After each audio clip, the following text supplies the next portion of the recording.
কড়ি ছাড়া কোনো কবিরাজ আসতে রাজি হলো না বউঠান। আমরা অনেক করে হাতে পায়ে ধরলাম, কিন্তু আসলো না।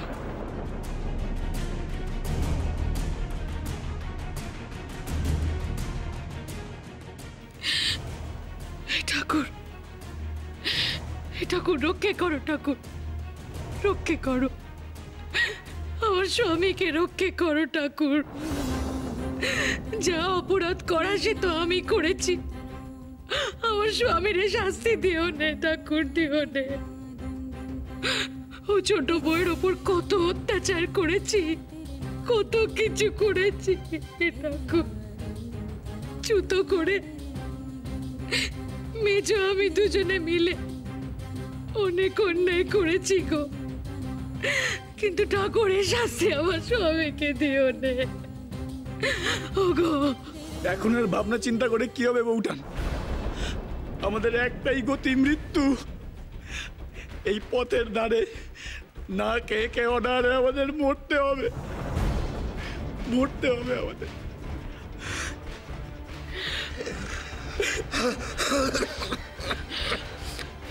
ঠাকুর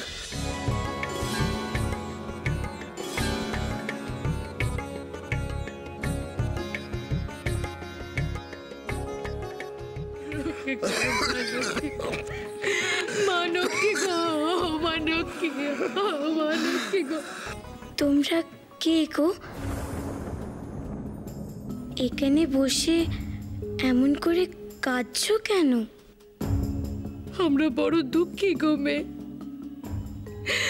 পাপি তাপি মানুষ।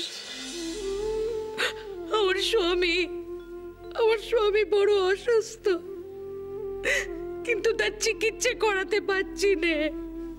আহারে কেঁদো না গো।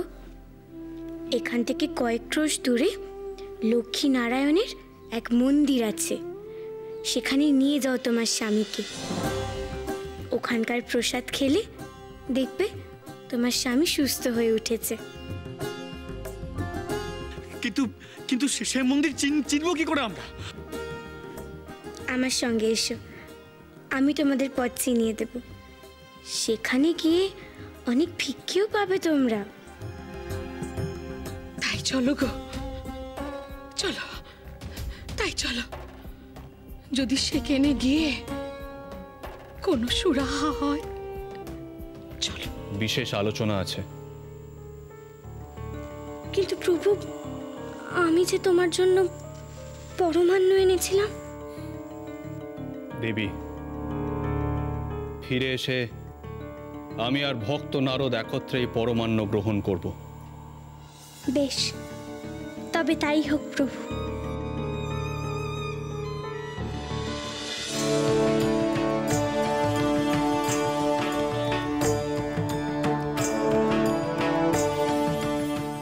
না, আমার আর সহ্য হচ্ছে না। আমাকে যেতে হবে, ভক্তের ডাকে আমাকে সাড়া দিতেই হবে। কোথায় চললে সখা?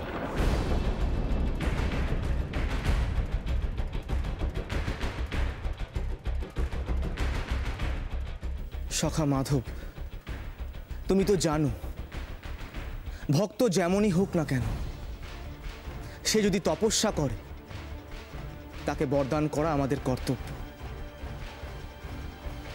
তবু অলক্ষ্মীর ডাকে আমি এতকাল সাড়া দিইনি, কারণ স্বর্গের শান্তি রক্ষা করা আমার কর্তব্য ছিল সখা। কিন্তু আর সম্ভব হচ্ছে না সখা, আমায় যেতে হবে।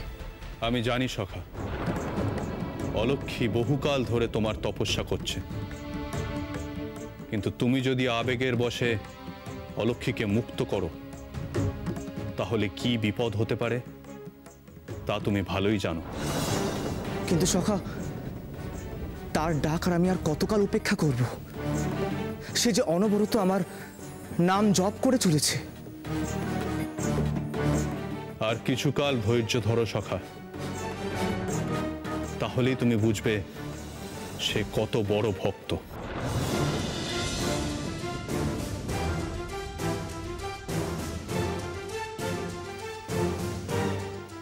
সঠিক সময়ে এসেছি আমি, আরো দেরি করলে অনর্থ হতো।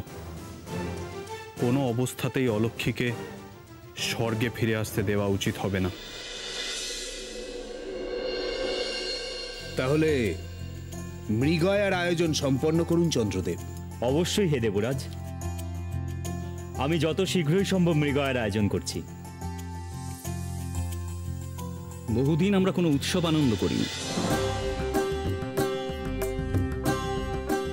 তাছাড়া দেবী শ্রীলক্ষ্মী এবং জগৎপালক নারায়ণ এখন বৈকুণ্ঠে উপস্থিত, সুতরাং স্বর্গ সুরক্ষিত। দেবরাজ, এই মুহূর্তে স্বর্গ ছেড়ে যাওয়ার কোনো অসুবিধে নেই। আপনি সম্পূর্ণ সঠিক বলেছেন অগ্নিদেব। স্বর্গলোক এখন সত্যিই সুরক্ষিত। সেই কারণে আমিও বড় নিশ্চিন্ত বোধ করছি। আমাদের ভ্রমণে যাবার এই তো আদর্শ সময়।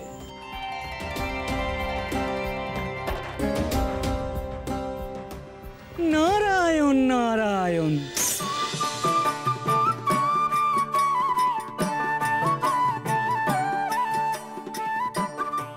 কোথায় ভ্রমণে যাচ্ছেন হে ইন্দ্রদেব? কাম্যক বনে। আগামীকাল আমরা ভ্রমণ এবং মৃগয়া সেখানেই সম্পন্ন করব। কাম্যক বনে মৃগয়া? সাবধান হে ইন্দ্রদেব, সে বনে কিন্তু বহু মায়াবী বাস করে।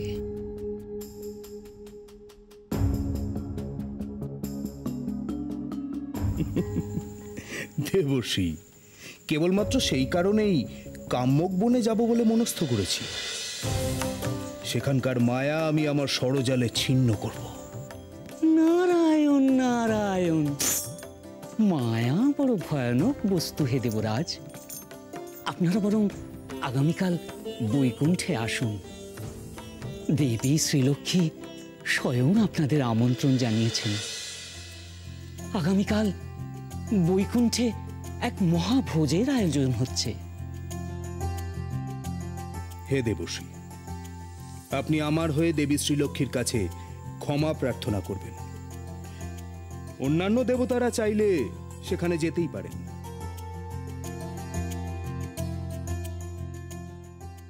কাল আমি কোনো অবস্থাতেই দেবী শ্রীলক্ষ্মীর নিমন্ত্রণ রক্ষা করতে পারবো না, কারণ মৃগয়ার আকর্ষণ আমার কাছে অনেক বড়।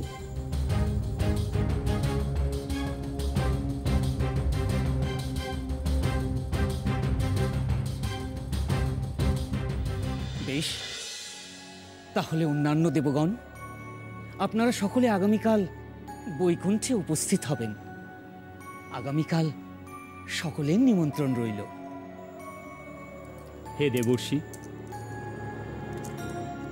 আপনি আমার হয়েও দেবী শ্রীলক্ষ্মীর কাছে ক্ষমা চেয়ে নেবেন। আমাকেও যে দেবরাজের সঙ্গে যেতেই হবে।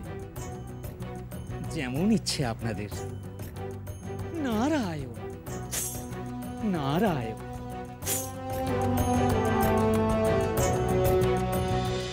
অসুর গুরু শুক্রাচার্য,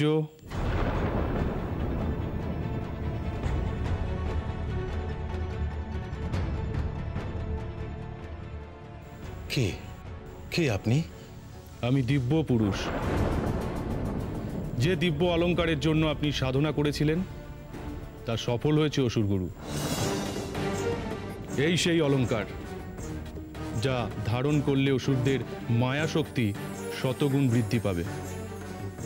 এই আশ্চর্য কোমরবন্ধ গ্রহণ করুন হে আচার্য।